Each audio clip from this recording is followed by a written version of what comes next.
श्रीनगर क्षेत्र में नरभक्षी गुलदार के आतंक की वजह से अब वन विभाग की ओर से इलाके में पिंजरे लगाए गए हैं। ग्लास हाउस के नजदीक बीती 24 मई को एक गुलदार की कैद पर वन विभाग द्वारा उसका रेस्क्यू किया गया था, लेकिन बीते रोज शाम ढलने के बाद करीब 10 बजे रात में आसपास ग्लास हाउस के नजदीक लगे पिंजरे में एक और गुलदार कैद हो गया है, जिसको कि वन विभाग की टीम के द्वारा रेस्क्यू कर पौड़ी नागदेव रेंज ले जाया गया।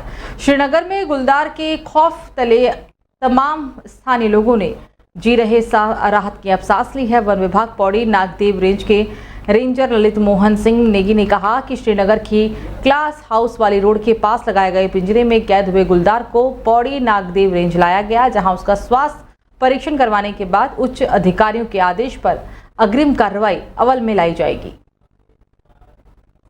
ये जब से मतलब जो है श्रीनगर में जो है गुलदार द्वारा बच्चे पे हमला किया गया, तो लगातार हमारी टीम जो है वहाँ पे गश्त पे रही और जो है एक गुलदार तुरंत हम जो है पकड़ के ले आए थे।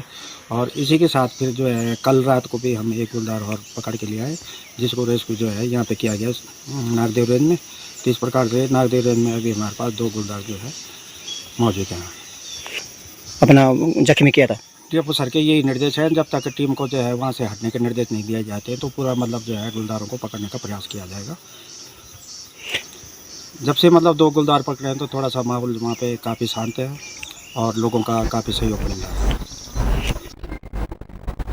तो तराई पूर्वी खटीमा उपवन प्रभाग की सुरई रेंज के अंतर्गत कंपार्टमेंट नंबर 14 के पास बीसलपुर कैनाल नहर के बीच एक पेड़ की शाखा पर गुलदार का शव देखे जाने की सूचना पर वन विभाग की टीम ने मौके पर पहुंचकर गुलदार के शव को कब्जे में लेकर मौत की वजह जानने के लिए गुलदार का पोस्टमार्टम करवाया। उपवन प्रभाग की एसडीओ संचिता वर्मा ने जानकारी देते हुए कहा है कि गुलदार का शव देखे जाने की सूचना पर मौके पर पहुंचे वन विभाग की टीम ने पाया कि गुलदार का शव नहर के बीच लटकी वृक्ष की एक शाखा में अटका हुआ है, जिसे विभागीय कर्मचारियों के द्वारा निकाला गया और गुलदार की मौत का कारण पता लगाने के लिए ही शव का पोस्टमार्टम करवाया गया है। हालांकि शुरुआती जांच में पाया गया है कि गुलदार एक युवा नर है और उसके किसी भी अंग में कोई बाहरी चोट भी नहीं है।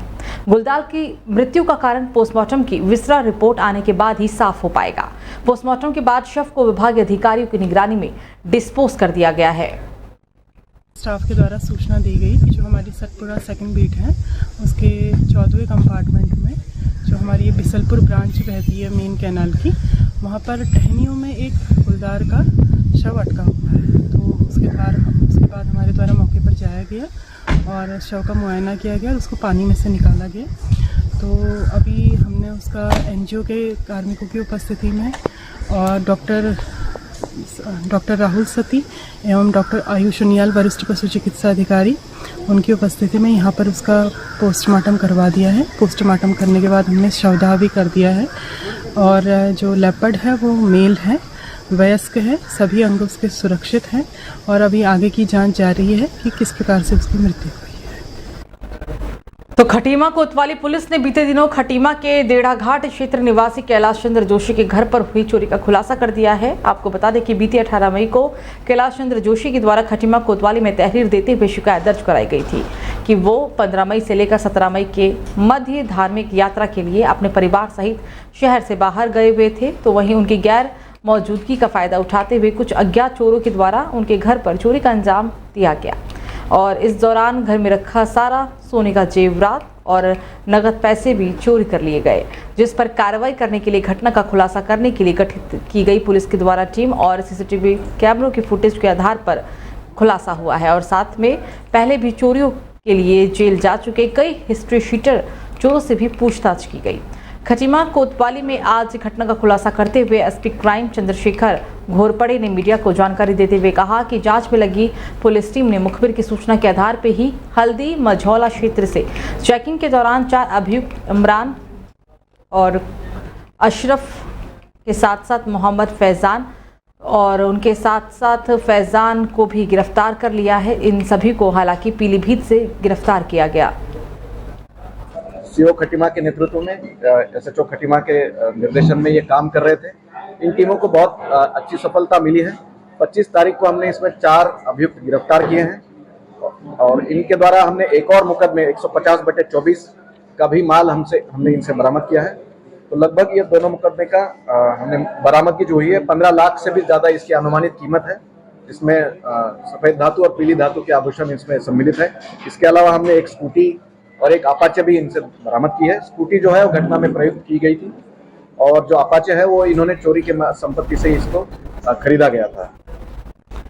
तो तराई केंद्रीय वन प्रभाग की टांडा रेंज में रविवार की सुबह लकड़ी तस्करों और वन विभाग की टीम में मुठभेड़ हुई, जहां पर जवाबी फायरिंग के दौरान एक वन तस्कर को गोली लग गई, जिसे गंभीर हालत में सुशीला तिवारी अस्पताल में भर्ती करवाया गया। हालांकि जवाबी फायरिंग में तस्करों ने वन विभाग के ऊपर भी फायरिंग की, जिसमें वनकर्मी बाल बाल बच गया।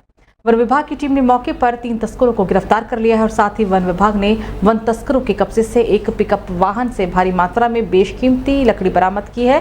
हालांकि विभाग के जवाबी कार्रवाई में लखविंदर सिंह लक्खी नाम के तस्कर को गोली लगी। मौके पर वन विभाग की टीम ने 315 बोर का अवैध तमंचा भी बरामद किया। फिलहाल वन विभाग ने सभी तस्करों के खिलाफ लालकुआं कोतवाली में मुकदमा दर्ज किया है। उधर मामले की जानकारी देते हुए टांडा रेंज के वन क्षेत्राधिकारी रूप नारायण गौतम ने कहा है कि घटना आज सुबह की है, जब वन विभाग को सूचना मिली कि लालकुआं के नजदीक कुछ वन तस्कर लकड़ी काटकर एक वाहन पर ले जा रहे थे।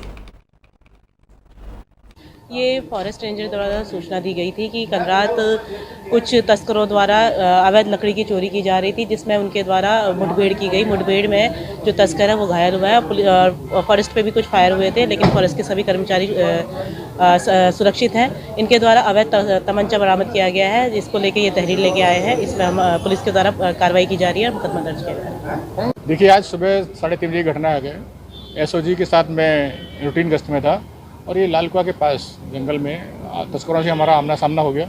इसमें एक तस्कर को पैर में गोली लगी है और उनसे एक वाहन और जिसमें 2 गिल्टी सागौन की बाइक बरामद हुई है। उनके द्वारा हमारे को जान से मारने की नीयत से फायर किया गया, तो हमारे द्वारा भी उनको अपनी सुरक्षा में एक फायर किया गया। उसके पैर में गोली लगी है। उसके पास से एक 315 बोर का तमंचा जिसमें एक कारतूस चला हुआ है, 2 जिंदा कारतूस बरामद हुए हैं। तो आगे कार्रवाई की जा रही है। देखिए, तो आपराधिक इतिहास क्या उसका? ये बहुत पुराना अपराधी है। इससे पहले इसने कई बार वनकर्मियों पर हमले किए हैं और 2019 में एक वनकर्मी शहीद हुए थे हमारे बहादुर सिंह चौहान। इसी ने उनको गोली मारी थी और ये बहुत पुराना वन अपराधी है।